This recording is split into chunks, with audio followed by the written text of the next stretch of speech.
Good morning students. आज हम class 12th में आरोह गद्य भाग का पाठ 11 भक्तिन पढ़ेंगे। इसके रचनाकार महादेवी वर्मा जी हैं। सर्वप्रथम हम लेखिका का परिचय जान लेते हैं। महादेवी वर्मा का जन्म सन 1907 ईस्वी में उत्तर प्रदेश के फर्रुखाबाद नामक स्थान पर हुआ। माता पिता के सद्गुणों ने बालिका महादेवी को बचपन से ही चिंतन और भक्ति की ओर प्रेरित किया। सन 1929 में इन्होंने संस्कृत में एमए की परीक्षा उत्तीर्ण की। शिक्षा समाप्त करने के पश्चात आपने प्रयाग महिला विद्यापीठ साहित्य सेवा के साथ साथ समाज सेवा में नाम कमाया। स्वतंत्रता प्राप्ति के बाद आप विधान परिषद उत्तर प्रदेश की मनोनीत सदस्य बनी। 11 सितंबर सन 1987 को इलाहाबाद में इनका निधन हो गया। इनकी प्रमुख रचनाएं देखिए। निबंध संग्रह है इनका श्रृंखला की कड़ियाँ, आपदा, संकल्पिता, भारतीय संस्कृति के स्वर और क्षणदा। काव्य संग्रह है दीप शिखा, यामा, निहार, नीरजा, रश्मि और सांध्य गीत। संस्मरण और रेखाचित्र देखिए इनके। अतीत के चलचित्र, स्मृति की रेखाएं, पद के साथी और मेरा परिवार।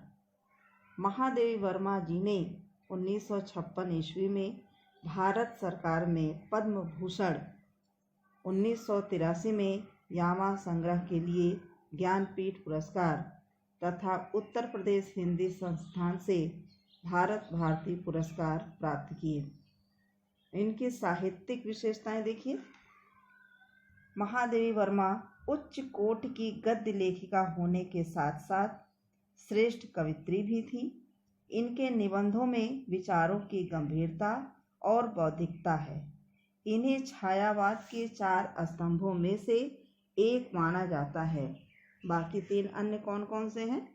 पंत जी हैं, निराला जी हैं और प्रसाद जी हैं। महादेवी वर्मा को छायावाद का चौथा स्तंभ कहा जाता है। इनके संस्मरणों और रेखाचित्रों का सामाजिकता से गहरा संबंध है। संस्मरणात्मक रेखाचित्र अपने आसपास के ऐसे चरित्रों और प्रसंगों को लेकर लिखे गए हैं जिनकी साधारणता हमारा ध्यान नहीं खींच पाती। महादेवी जी की दृष्टि इन साधारण चरित्रों में असाधारणता खोज लेती है। इनका संस्मरण साहित्य केवल मानव जीवन तक ही सीमित नहीं है। इन्होंने पशु पक्षियों के जीवन प्रसंग लेकर भी बड़े मार्मिक संस्मरण रचे हैं। महादेवी वर्मा की भाषा संस्कृत निष्ठ होते हुए भी क्लिष्ट और कृत्रिम नहीं है। इनकी भाषा कोमल कांत पदावली युक्त होते हुए आकर्षक बन पड़ी है। इनकी शैली में सरलता, मधुरता एवं भावुकता का समन्वय है। भक्तिन महादेवी जी का प्रसिद्ध संस्मरणात्मक रेखाचित्र है जिसमें लेखिका ने अपनी सेविका भक्तिन के व्यक्तित्व का परिचय देते हुए उसके अतीत और वर्तमान का सुंदर चित्र प्रस्तुत किया है। भक्तिन एक संघर्षशील और स्वाभिमानी स्त्री है जिसने धोखे और कपट से भरी सामाजिक मान्यताओं का डट कर सामना किया, लेकिन जीवन के अंतिम पड़ाव पर उनसे हार कर अपने जीवन को पूरी तरह बदल लेती हैं।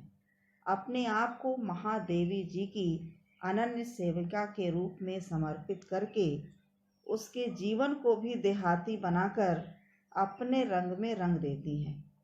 महादेवी जी भी भक्तिन को अपने व्यक्तित्व का अंश मानकर उसे खोना नहीं चाहती।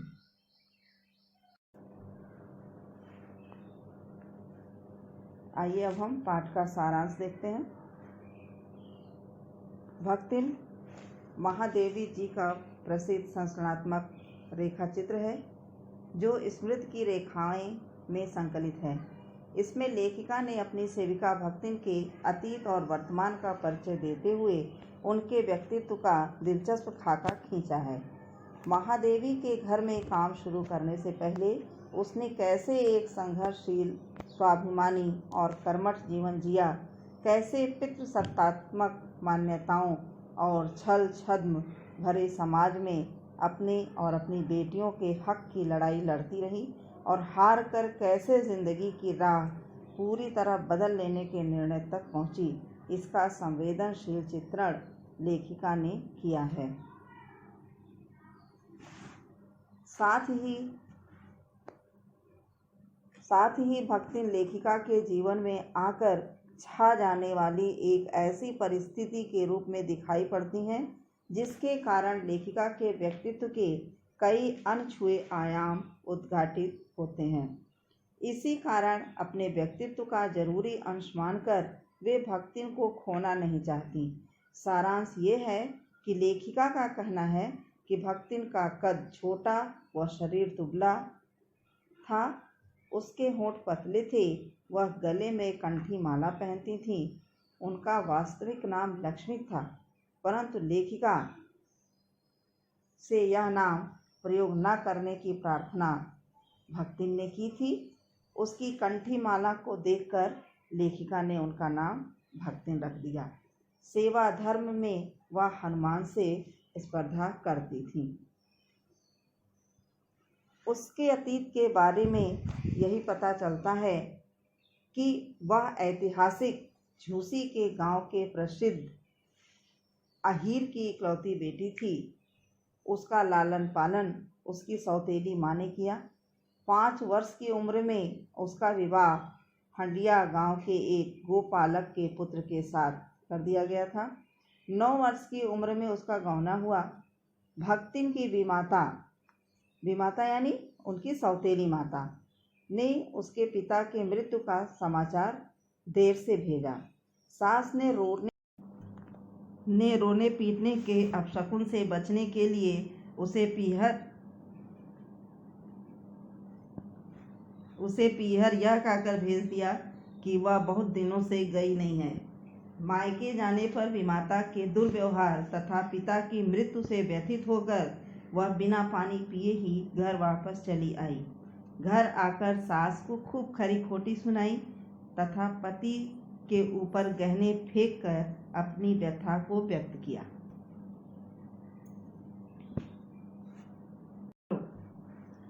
भक्तिन को जीवन के दूसरे भाग में भी सुख नहीं मिला। उसके लगातार 3 बेटियां पैदा हुईं तो सास व जेठानियों ने उसकी उपेक्षा करनी शुरू कर दी। इसका कारण यह था कि सास के 3 कमाऊ बेटे थे तथा जेठानियों के काले काले पुत्र थे।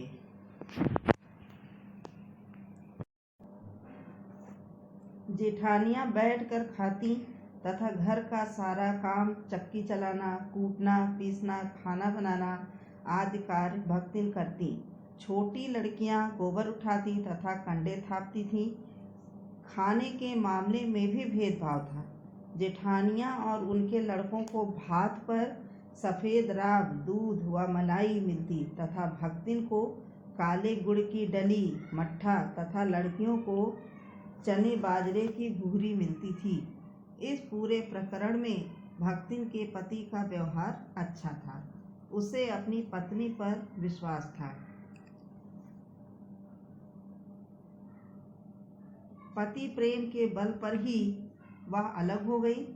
अलग होते समय अपने ज्ञान के कारण उसे गाय, भैंस, खेत खलिहान, अमराई के पेड़ आदि ठीक ठाक मिल गए। परिश्रम के कारण घर में समृद्धि आ गई। पति ने बड़ी लड़की का विवाह धूमधाम से किया। इसके बाद वह 2 कन्याओं को छोड़कर चल बसा। इस समय भक्तिन की आयु 29 वर्ष की थी। उसकी संपत्ति देखकर परिवार वालों के मुंह में पानी आ गया। उन्होंने दूसरे विवाह का प्रस्ताव किया तो भक्तिन ने स्पष्ट मना कर दिया। उसने केश कटवा लिए तथा गुरु से मंत्र लेकर कंठी बांध ली। उसने दोनों लड़कियों की शादी कर दी और पति के चुने दामाद को घर जमाई बनाकर रखा। जीवन के तीसरे परिच्छेद में दुर्भाग्य ने उसका पीछा नहीं छोड़ा। उसकी लड़की भी विधवा हो गई। परिवार वालों की दृष्टि उसकी संपत्ति पर थी। उसके जेठ का लड़का अपने साले से इसकी बेटी का विवाह करना चाहता था, क्योंकि उसका विवाह हो जाने पर सब कुछ उन्हीं के अधिकार में रहता। भक्तिन की लड़की ने उस वर को नापसंद कर दिया। माँ बेटी मन लगाकर अपनी संपत्ति की देखभाल करने लगी। एक दिन भक्तिन की अनुपस्थिति में उस तीतरबाज वर ने बेटी की कोठरी में घुसकर भीतर से दरवाजा बंद कर लिया और उसके समर्थक गांव वालों को बुलाने लगे। लड़की ने उसकी खूब मरम्मत की तो पंच समस्या में पड़ गए। अंत में पंचायत ने कलयुग को इस समस्या का कारण बताया और अपीलहीन फैसला हुआ कि दोनों को पति पत्नी के रूप में रहना पड़ेगा। अपमानित बालिका व माँ विवश थी। यह संबंध सुखकर नहीं था। दामाद निश्चिंत होकर तीतर लड़ाता था, जिसकी वजह से पारिवारिक द्वेष इस कदर बढ़ गया कि लगान अदा करना भी मुश्किल हो गया। लगान न पहुंचने के कारण जमींदार ने भक्तिन को कड़ी धूप में खड़ा कर दिया। यह अपमान वह सहन नहीं कर सकी और कमाई के विचार से शहर चली आई। जीवन के अंतिम परिच्छेद में घुटी हुई चांद, मैली धोती तथा गले में कंठी पहने वह लेखिका के पास नौकरी के लिए पहुंची और उसने रोटी बनाना, दाल बनाना आदि काम जानने का दावा किया। नौकरी मिलने पर उसने अगले दिन स्नान करके लेखिका की धुली धोती भी जल के छींटों से पवित्र करने के बाद पहनी। निकलते सूर्य व पीपल को अर्घ्य दिया, 2 मिनट जप किया और कोयले की मोटी रेखा से चौके की सीमा निर्धारित करके खाना बनाना शुरू किया। ऐसे लाइन खींचती कोल सा, जैसे लक्ष्मण रेखा खींचे थे सीता के चारों तरफ, उसी तरह से। भक्तिन छूत पाक को मानने वाली थी। लेखिका ने समझौता करना उचित समझा। भोजन के समय भक्तिन ने लेखिका को दाल के साथ मोटी काली चित्तीदार 4 रोटियां परोसी तो लेखिका ने टोका। उसने अपना तर्क दिया कि उसने सब्जी न बनाकर दाल बना दी। इस खाने पर प्रश्नवाचक दृष्टि होने पर वह आमचूरण, लाल मिर्च की चटनी या गांव से लाए गुड़ का प्रस्ताव रखा। भक्तिन के लेक्चर के कारण लेखिका रूखी दाल से एक मोटी रोटी खाकर विश्वविद्यालय पहुंची और न्याय सूत्र पढ़ते हुए शहर और देहात के जीवन के अंतर पर विचार करने लगी। गिरते स्वास्थ्य व परिवार वालों की चिंता निवारण के लिए लेखिका ने खाने के लिए अलग व्यवस्था की, किंतु इस देहाती वृद्धा की सरलता में वह इतनी प्रभावित हुई कि अपनी असुविधाएं छिपाने लगी। भक्तिन स्वयं को बदल नहीं सकती, वह दूसरों को अपने मन के अनुकूल बनाने की इच्छा रखती थी। लेखिका देहाती बन गई, परंतु भक्तिन को शहर की हवा भी नहीं लगी। उसने लेखिका को ग्रामीण खाना सिखा दिया, परंतु स्वयं रसगुल्ला भी नहीं खाया। उसने लेखिका को अपनी भाषा की अनेक दंत कथाएं कंठस्थ करा दी, परंतु खुद आय के स्थान पर जी कहना नहीं सीखा। भक्तिन में दुर्गुणों का अभाव नहीं था। वह इधर उधर पड़े पैसों को किसी मटकी में छिपा कर रख देती थी, जिसे वह बुरा भी नहीं मानती थी। पूछने पर कहती थी, यह उनका अपना घर ठहरा, पैसा रुपया जो इधर उधर पड़ा देखा संभाल कर रख लिया। यह क्या चोरी है? अपनी मालकिन को खुश करने के लिए वह बात को बदल भी देती थी। वह अपनी बातों को शास्त्र सम्मत मानती थी। वह अपने तर्क देती थी। लेखिका ने उसे सिर मुड़ाने से रोका तो उसने तीर्थ गए मुड़ाए सिद्ध कहकर अपना कार्य शास्त्र सिद्ध कर दिया। वह स्वयं पढ़ी लिखी नहीं थी, अब वह हस्ताक्षर करना भी सीखना नहीं चाहती थी। उसका तर्क था कि उसकी मालकिन दिन रात किताब पढ़ती हैं, यदि वह भी पढ़ने लगे तो घर के काम कौन करेगा। भक्तिन अपनी मालकिन को असाधारणता का दर्जा देती थी, इसी से वह अपना महत्व साबित कर सकती थी। उत्तर पुस्तिका के निरीक्षण कार्य में लेखिका का किसी ने सहयोग नहीं दिया, इसलिए वह कहती फिरती थी कि उसकी मालकिन जैसा कार्य कोई नहीं जानता। वह स्वयं सहायता करती थी, कभी उत्तर पुस्तिकाओं को बांधकर, कभी अधूरे चित्र को कोने में रखकर, कभी रंग की प्याली धोकर, कभी चटाई को आंचल से झाड़ पोंछ कर।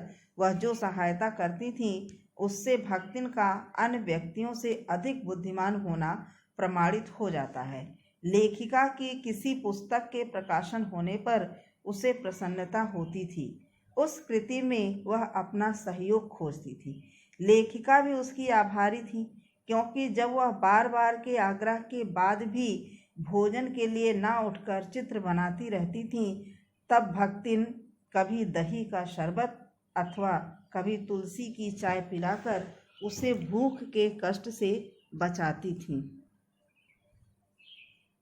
अब आप यहाँ देखिए चित्र में कि किस तरह से भक्तिन महादेवी वर्मा की जो टेबल पर बुक वगैरह रखी हुई है उसको कैसे व्यवस्थित कर रही है, राइट। भक्तिन में गजब का सेवा भाव था। छात्रावास की रोशनी बुझने पर जब लेखिका के परिवार के सदस्य हिरनी सोना, कुत्ता बसंत, बिल्ली गोधूली भी आराम करने लगते थे, तब भी भक्तिन लेखिका के साथ जागती रहती थी। वह उसे कभी पुस्तक देती, कभी स्याही तो कभी फाइल दे देती थी। भक्तिन लेखिका के जागने से पहले जागती थी तथा लेखिका के बाद सोती थी। बद्री केदार के पहाड़ी तंग रास्तों पर वह लेखिका से आगे रहती थी, परंतु गांव की धूल भरी पगडंडी पर उनके पीछे रहती थी। लेखिका भक्तिन को छाया के समान समझती थी। युद्ध के समय लोग डरे हुए थे, उस समय वह बेटी दामाद के आग्रह पर लेखिका के साथ रहती थी। युद्ध में भारतीय सेना के पलायन की बात सुनकर वह लेखिका को अपने गांव ले जाना चाहती थी। वहां वह लेखिका के लिए हर तरह के प्रबंध करने का आश्वासन देती थी। वह अपनी पूंजी को भी दांव पर लगाने के लिए तैयार थी। लेखिका का मानना है कि उनके बीच स्वामी सेवक का संबंध नहीं था। इसका कारण यह था कि वह उसे इच्छा होने पर भी हटा नहीं सकती थी और भक्तिन चले जाने का आदेश पाकर भी हंसकर टाल रही थी। वह उसे नौकर भी नहीं मानती थी। भक्तिन लेखिका के जीवन को घेरे हुए थी।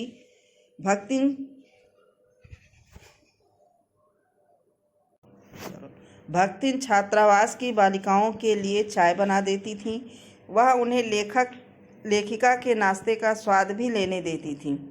वह लेखिका के परिचितों व साहित्यिक बंधुओं से भी परिचित थी। वह उनके साथ वैसा ही व्यवहार करती थी जैसा लेखिका करती थी।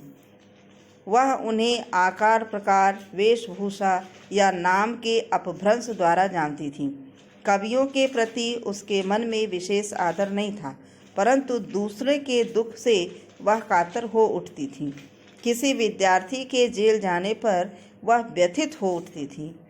वह कारागार से डरती थी, परंतु लेखिका के जेल जाने पर खुद भी उनके साथ चलने का हठ किया। अपनी मालकिन के साथ जेल जाने के हक के लिए वह बड़े लाट तक से लड़ने को तैयार थी। भक्तिन का अंतिम परिच्छेद चालू है, वह इसे पूरा नहीं करना चाहती। आज के लिए बस इतना ही। अगले वीडियो में हम शब्दार्थ और प्रश्नोत्तर पर चर्चा करेंगे। धन्यवाद।